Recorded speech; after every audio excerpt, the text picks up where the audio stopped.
আজকে সব বন্ধুরা মিলে পাড়ায় ফিস্টি করে খেলাম। আবার তাহলে শুরু থেকে বলি।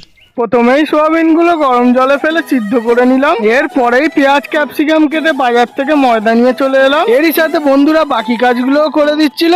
আর এখানে ধনেপাতা কাটার সাথে সাথে সোয়াবিন গুলো তেলে ভেজে তুলে নেওয়া হচ্ছিল। আর তোমরা নিজের বন্ধুদের সাথে এরকম মজাদার ফিস্টি কভার করেছো কমেন্টে অবশ্যই জানাও। যেই ছেলে ঘরে কোনোদিন রান্না করেনি সেই ছেলের ময়দা বেলা থেকে তোমরাও চমকে যাবে, কারণ নতুন নতুন ময়দা বেললে সুন্দরভাবে গোল করতে কেউই পারবে না, বিশেষ করে মেয়েরা তো একদমই না। যাই হোক, গ্রেভিটার ওপর ধনেপাতা ছড়িয়ে দিয়ে সোয়াবিন গুলো ঢেলে নিলাম। ফাইনালি আমাদের চিলি সোয়াবিন রেডি হয়ে গেল। আর এটা একটা টেস্ট করে দেখলাম, এটা তো দারুণ খেতে। আর এখানে পরোটা করতে করতে বেশি তেলে করার জন্য কয়েকটা পরোটা পাপড় হয়ে গেছিল। কিছুক্ষণ পরে আমাদের পরোটাটাও রেডি হয়ে গেল। আর এবারে তো টেস্ট করার পালা।